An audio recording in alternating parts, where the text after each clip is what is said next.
termini, pratikament tlieta, sess, ġeneru u ġens. Xtaqt li qabel ma nibda l-preżentazzjoni, jisna naraw daqsxejn fiċ-ċert, iktar ċar, x'inhuma daw it-tliet termini, x'ifissru eżattament. Mela, sess u l-ġeneru jintużaw ħlejja animali. Qed nitkellmu primarjament fuq il-bnedmin. Imma jidħlu f'xulxin u ħafna igerfxuhom jużawhom it-tnejn waħda flok l-oħra kif semma anke George. Is-sess fil-fatt huwa l-fattur bioloġiku, ġifieri l-fiżjoloġija tagħna, il-sistema riproduttiva tagħna, dak li ġejna bih mitwelid. Il-ġeneru huwa aktar fattur soċjokulturali, ġifieri marbut mal-aspett soċjali tagħna, mal-kultura tagħna, mal-mod ta' kif nitrawmu tul is-soċjalizzazzjoni tagħna. Fil-fatt, ħafna riċerkaturi jaqblu li il-ġeneru huwa determinat ħafna mill-mod ta' kif inti titrabba, minn nies li tagħmilha magħhom, mill-familja, mill-tip ta' logħob li jtuk inti tikber. U allura hemm differenza bejn sess u ġeneru. Sess huwa xi ħaġa fissa, il-ġeneru hi xi ħaġa li ma' żmien tista' tinbidel. U din hi xi ħaġa li minn qed jgħidha ma sbax imma jgħidu anke riċerkaturi u soċjologi differenti. Is-sess allura nitwildu bih bil-plural sessi u il-ġeneru bil-plural ġeneri huwa dak li niżviluppaw aħna u nikbru u li jiddeterminawulna ħafna n-nies ta' madwarna. Hekk juru soċjologi kif qed ngħidu riċerkaturi differenti, pereżempju Reddock tgħid what is biological is fixed and unchangeable, but what is social is subject to change. Mela qed toħroġ ukoll din id-diskussjoni li il-ġeneru jimplika diversi karatteristiċi soċjali, il-maskilità u l-femminilità tagħna, ġifieri anke mill-mod ta' kif sa nitrabbew u jvarjaw skont il-kultura li jkunu mrobbin fiha kif qed ngħid u ż-żmien ukoll, il-kuxjenza li jkun hemm madwarna fis-soċjetà eċetera. Ħafna drabi tul il-proċess ta' soċjalizzazzjoni ikonna rwoli differenti li sfortunatament jispiċċaw stereotipi. Qed naraw tifel li rabbi pupi, tifla tilab trakk, u allura reazzjoni ta' ħafna minna tkun li xi ħaġa li mhijiex normali. Insibu għalek differenza bejn nature u nurture, li kif l-Inglis nature u nurture. Il-nature hija il-sess huwa xi ħaġa bioloġika li inti twelid bih, u il-nurture hi xi ħaġa li inti toħodha ma' żmien inti u tikber. Is-soċjalizzazzjoni. Din ħaġa distinzjoni toħroġ ċara f'persuni transġeneri illi s-sess li twildu bih mhux neċessarjament jaqbel mal-ġeneru li huma jħossu ruhom fih. Allura mhumiex lineari. Tajjeb ngħid xi ħaġa fuq l-għażla ta' ġeneru, jien meta ġejt għat-teżi tiegħi xtaqt li nagħmel distinzjoni bejn ġeneru ngħidu li hija xi ħaġa abbinata mal-persuni, mal-ħlejja animati, u l-ġens illi xi ħaġa kif semma anke George abbinata mal-qasam lingwistiku. U meta ġejt biex niddeċidi jekk insejħu ġeneru jew ġens, ikkonsidrajt il-fatt li ġeneru għal ħafna nies hija kategorija għal ġeneru partikolari. Ġifieri inti għandek qasam partikolari li ġeneru jintuża għalih ukoll bħala terminu. U allura kkonsidrajt tliet possibbiltajiet. L-ewwel ħaġa kienet li inħalleh bl-Ingliż nuża gender jew nikbuna magħtija, u mbagħad allura se jkolli plural gender u genders. Nuża ġens, inħalli dak li ħafna nies jużaw, allura mbagħad se jkollok plural ġnus.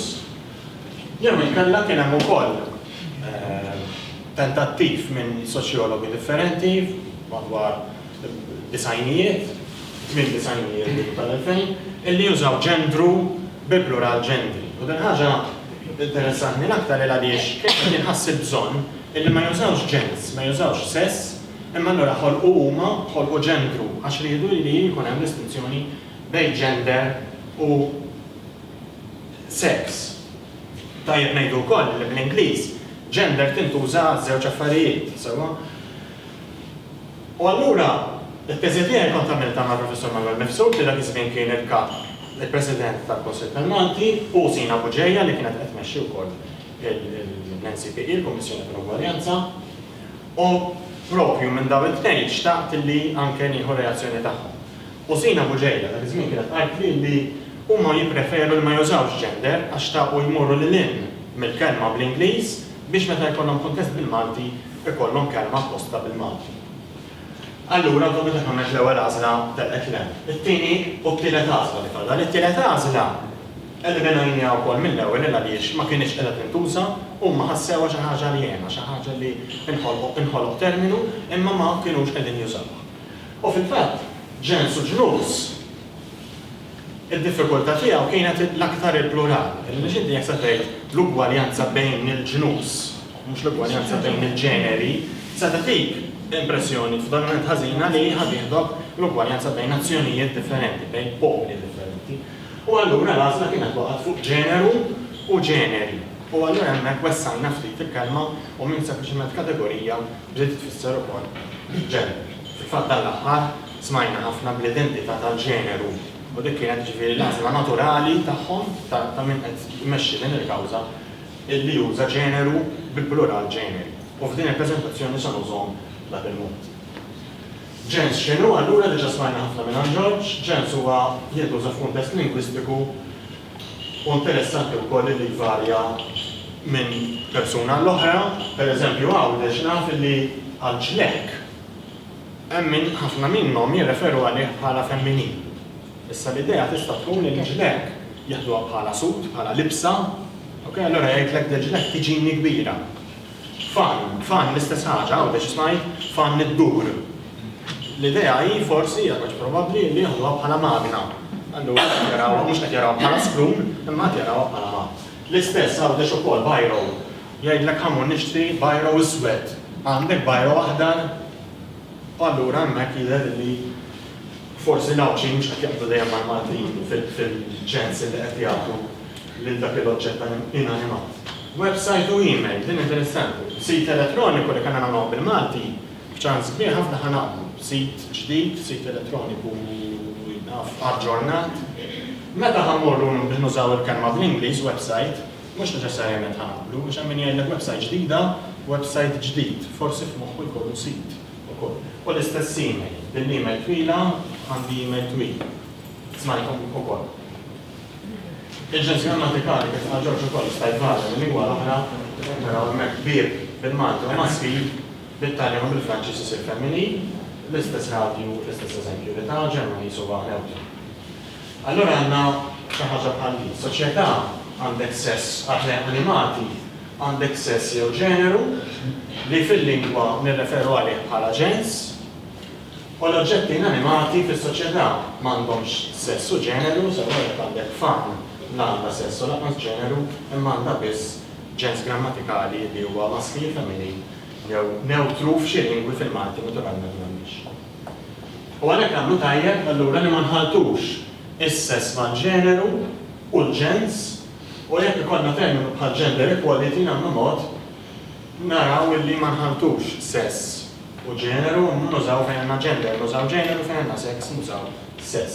Qed ngħid dan għaliex kif indika anke George għadna sallum f'ħafna gazzetti insibu taħlita sħiħa. Hemmhekk għandna dawk huma possibiltajiet illi jiena sibt jiena nfittex f'gazzetti lokali u anke fuq siti bil-Malti illi qed jużaw għal gender equality qed jużaw sessi tas-sessi eċċetera. Tal-ġens ukoll. Inkluż fil-jate. Il-jate hija l-ġabra ta' terminoloġija li jużaw f'testi Ewropej. U għammek qed taraw għandna taħlita, gender sensitive jew sensitive għal ġeneru, imma mbagħad fejn għandna gender research jużaw riċerkatori missjoni bejn is-sessi. U jekk taraw ukoll dawn jaħdmu b'sistema ta' stilel, iktar nagħmlu stilel iktar ikun affidabbli, iktar jużaw it-terminu, u anke fejn għandna sessi huma bi tliet stilel, ġifieri prattikament huwa suġġerit li jintuża, u jerġgħu hekk jerġa' jieħdu ġeneru. Ġifieri fil-terminoloġija m'hemmx konsistenza. Is-sessizmu allura, għalaqna parentesi ta' definizzjoni. Is-sessizmu ma li nisimgħu ħattax li moħħna korrettezza politika.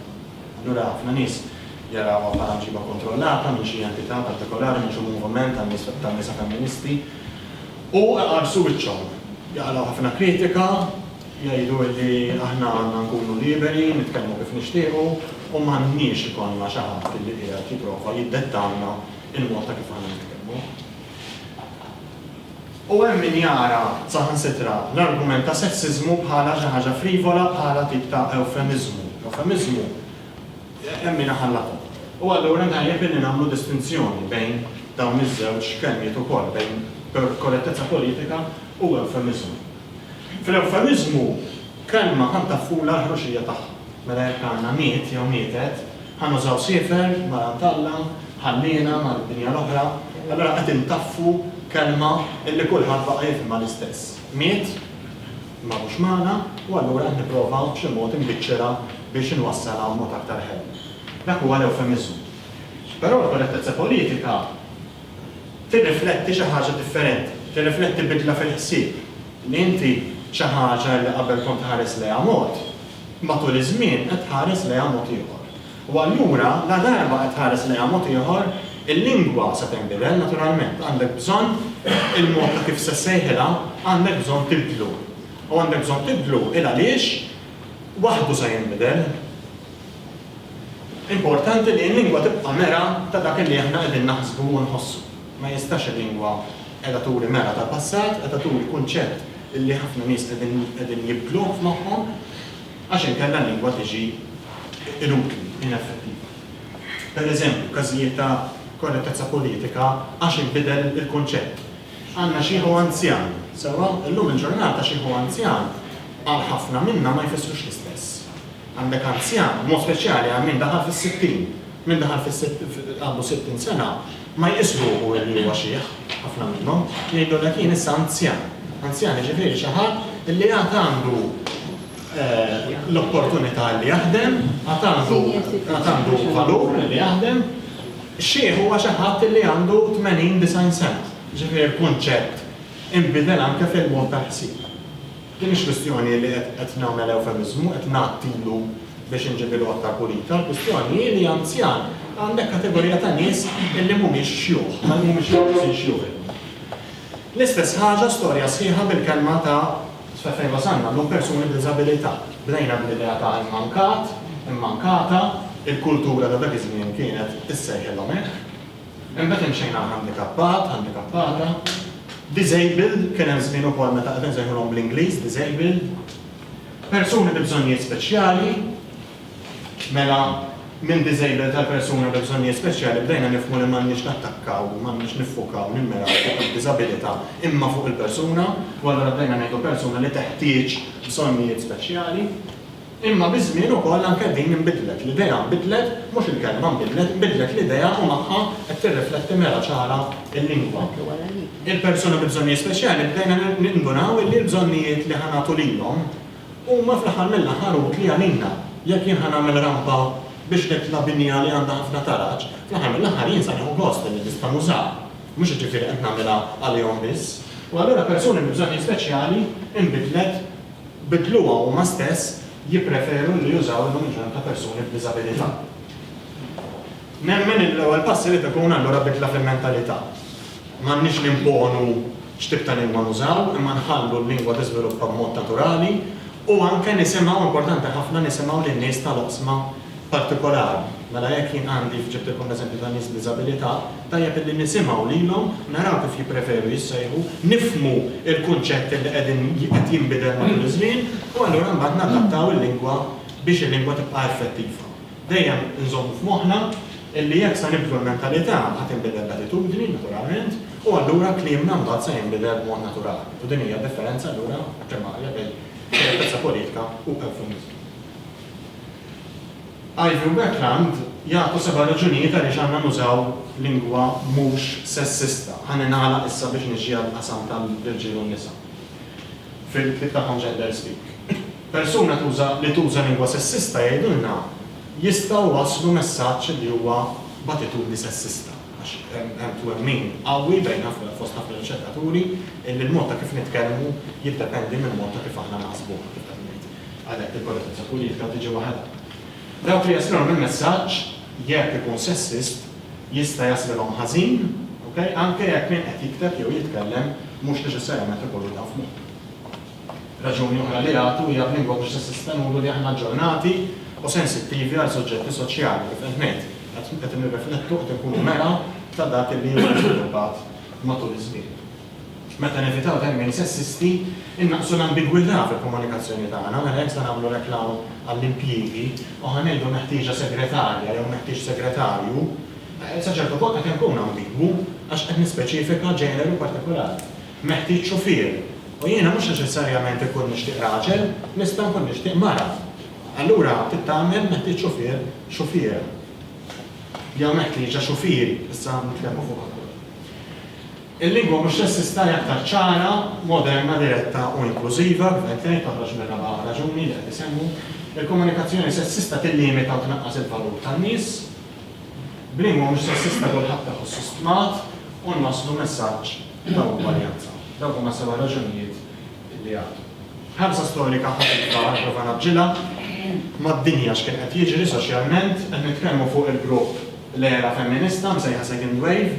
Illum il-ġurnata ma sanna anke sar Ford Wave, it-tmiem is-sittinijiet u l-bidu tas-sebgħinijiet illi kienu qed qajmu kuxjenza fuq ħafna affarijiet, inklużi pereżempju fuq il-diskrepanza fil-pagi bejn in-nisa u l-irġiel. U inkluż ukoll iddaħlet fis-second wave mhux fil-first wave, fis-second wave iktar kemm bdejna niżviluppaw il-kunċett. Iddaħħal ukoll il-lingwa. Il-lingwa primarjament il-grupp kien qed jaħdem ħafna fl-Amerika, fil-Kanada, l-Awstralja u anke f'xi partit tal-Ewropa, allura ħafna mill-enfasi kienet fuq lingwa sessista fl-Ingliż. Fost affarijiet oħra dawn in-nisa bdew jiskunu sessiżmu fil-lingwa fi 3 livelli, fil-kliem, fin-nomi li jintużaw, fl-istruttura tal-lingwa u fl-użu tagħha, fil-mod ta' kif tużaw. Lokalment, il-kuxjenza wkoll kienet nistgħu ngħidu għandek il-letteratura tal-nofs tas-seklu 20, pereżempju romanza ħafna sinjuri juri diskrepanza fil-pagi bejn in-nisa u l-irġiel, ġifieri kuxjenza kienet tidher ukoll testi bħal Denfield, kotba skolastiċi, hemmhekk insibu fihom stereotipi sħaħ. Il-mara tkun id-dar, taħsel il-platti, il-papà jkun jirranġa karozza, it-tifel imur mal-papà, il-mamma toqgħod, it-tifla toqgħod mal-mamma fejna fid-dar, u allura kien għal-biċċa xogħol ibsa tajba ħafna ta' uffiċjali edukattiv ta' primarja dak iż-żmien naraw David hawnhekk li bis-saħħa tiegħu il-ktib id-Denfield telaq mis-sillabu u daħlu kotba ġurnati anke b'kunċetti ġodda illi inresquhom lejn it-tfal illi jkunu qegħdin. L-istess, il-literatura ta' nofs tas-seklu 20 għandna kittieba bħal Rena Balzan illi toħroġ romanzi l-kotani servetu fiż-żibra tal-ibliet illi turi l-figura femminili b'mod prominenti. Aktar reċenti għandna awturi bħal Clara Zoppardi li toħroġ ġabra ta' novelli kulħadd ħabbes wara li huwa kollu kemm fuq in-nisa. Għandek għaxan nisa li għaddejjin minn sitwazzjonijiet avventurużi. Testi skolastiċi llum il-ġurnata, semmejt id-Denfield, illum għandna pereżempju Tikka Malti. Tikka Malti qiegħed fl-iskejjel primarji u qed jindika hemmhekk għandna ħadd paġna minnu, sub paġna minnu, għandek it-titli ta' professjonijiet it-tnejn li huma ta' tibjew ta' liba, kittiba kemm differenti mid-Denfield illi kellek stereotipi sħaħ. Stereotipi illum qed narawhom stereotipi, dak iż-żmien ma konniex narawhom stereotipi, konna narawhom norma. Ġifieri l-kultura qed tinbidel, il-ħsieb qed jinbidel, il-kunċett qed jinbidel, moħħna qed jinbidel, u allura l-lingwa trid tavvanza. Interessanti wkoll f'Tikka Malti saħansitra għandek il-fenka u l-fepruna. Adattament tal-ħrafa tisoqu l-fenka u l-fepruna kollha jafa, u interessanti doppjament mhux biss għax saret fenka, imma anke għaliex fil-ħrafa propja hija l-fekruna l-mara li tirbaħ it-tellieqa l-fenek u l-fekruna.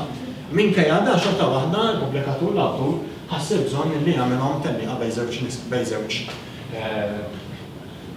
fenka u fekruna, bejn żewġ ġeneri femminili. Il-lingwa Maltija sessista allura u se nagħti ħarsa nispera mingħajr ma nirfes wisq fuq il-kelliema li ġejjin warajja. Sanet għana lejn aspetti differenti ta' malajr, u idjomi, nomi ismijiet, fatturi oħrajn, nomenklatura u reklami ta' impjiegi jisna ħan nifokaw ftit fuq oqsma differenti biex naraw il-Malti jekk hux verament sessist. Ħafna drabi jkollna jisna preġudizzju li l-lingwa li l-Malti huwa lingwa sessista, ma jista' jkun hemm realtà wara. Li kellna nieħdu l-qwiel pereżempju, insibu hemmhekk għandna 3 eżempji ta' qwiel mara sabiħa tikber kemm tikber dejjem tajba t-tiema. Mara mżerqa bajlanija, ħdana dejjem kellnija. Mara sabiħa ħaddota ġewwa. Dak jagħtuna l-impressjoni li l-mara hija tajba biss l-aktar xejn għaddera. Naraw il-mara għaddera. Teżi ta' Mario Kassa, pereżempju l-mara fil-Malti toħroġ anke aspetti minn dan.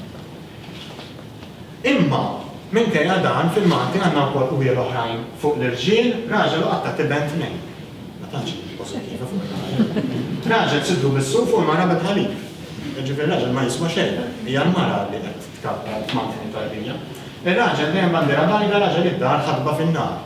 Ġifieri jekk nieħdu da żewġ kampjuni ta' qiegħed bil-nisa u l-irġiel, naraw li fil-verità għandna qiegħed ukoll kattivi mal-irġiel.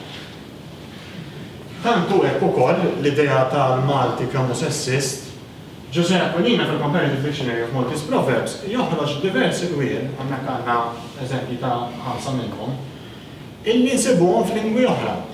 Mela mhix xi ħaġa tal-Malti biss di, jekk nieħdu pereżempju naf il-mara bħalhomija ta' saraw tarmija. Jeżisti hawn eżatt bħalu fl-Ingliż illi huwa sessist. Illum il-ġurnata nqisuh bħala sessist. Insimpi ma nċoqilha u ma xejn.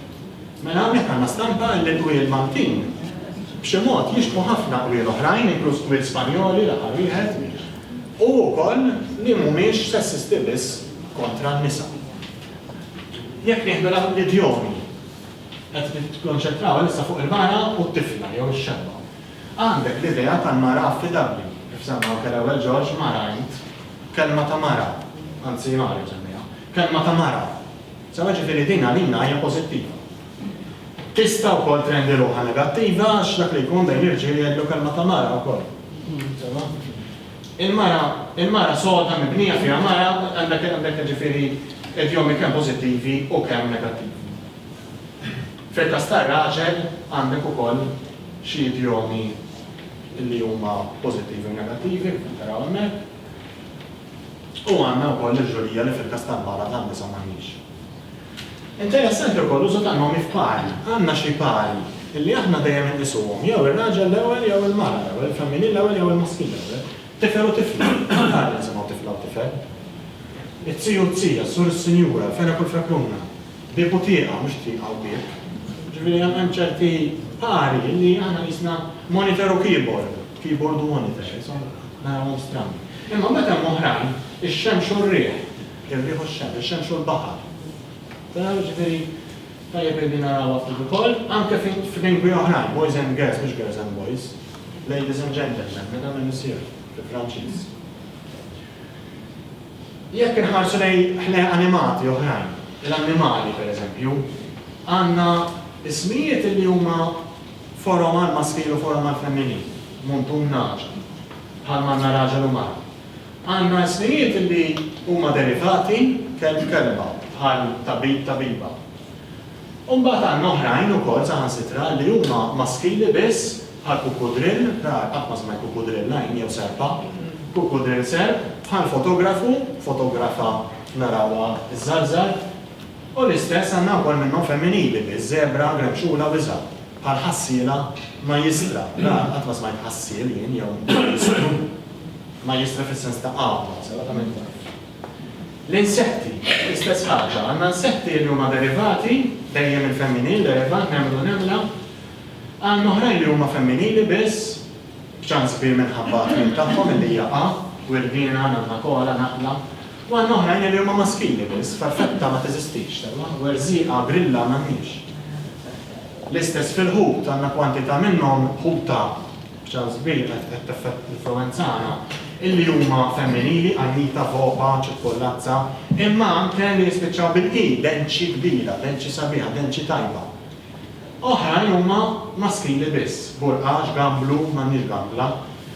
Interessanti kelb il-baħar, l-istess bħalma għedna l-ewwel meta naqrbu għall-Ingliż, ivarja, kelb il-baħar kulħadd probabbli ħajqbel li huwa maskil. Imma xark kbira jien smajta, jew xark li tbeżza għax fuqhom ikollok ħuta. L-istess xejra fit-tjur, għandek ċerti tjur li verlun ġojjin li huma maskil u oħrajn li huma femminili. Qed nieħu dawn bħala ħlej animati oħrajn mal-bniedem. Issa fatturi oħrajn, niftakru li f'lingwa bħal Malti għandek il-ġens grammatikali u allura huwa aktar diffiċli minn lingwi oħrajn fejn hemm ġens grammatikali illi timplementa ċerti alternattivi. Fil-Ingliż, pereżempju, għandek titli femminili li jsiru dispreġġattivi, mistress u mister. Mistress l-lum il-ġurnata hija disperġettiva. Queen u king, spinster u bachelor. L-istazzjoni spinster issa baqgħet fuq l-iskaffa, imma bachelor ma baqax fuq l-iskaffa. Ġifieri l-terminu femminili jieħu konnotazzjoni ħażin. L-istess filmanti, sindkuwa, soldata, mhux dejjem użati f'kuntest formali. Mhux dejjem, anzi kważi qatt huma użati f'kuntest formali. Imma l-karta titli femminili.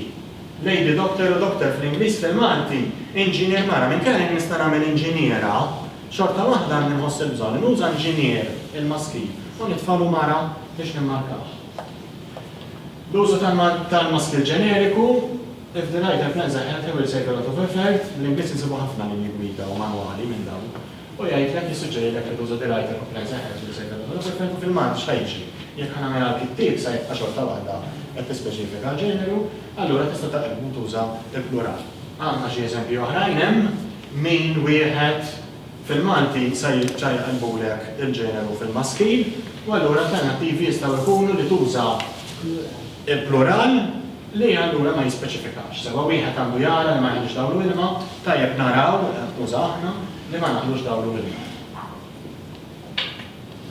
L-użu ta' titli neutri fil-Malti kemm hu possibbli jew le, mhux kollha possibbli fejn għandek pumpiera persuna attività nar, imma fejn għandek naf chairperson, għandek għandek president tal-laqa jew mmexxej tal-laqa, mhux dejjem huma possibbli. Proprju għax il-Malti huwa lingwa bil-ġenz grammatika. Każ tipiku l-imħallef, meta kellna l-ewwel imħallef mara, fil-Malti sejjaħnielha mħallef. Kellna diskussjoni sħiħa fil-gazzetti, bl-Ingliż għandna Madam Justice bil-Malti għandna mħallef. Ħtiġa ta' titlu Malti għal mara l-mendek għax l-istat tagħha.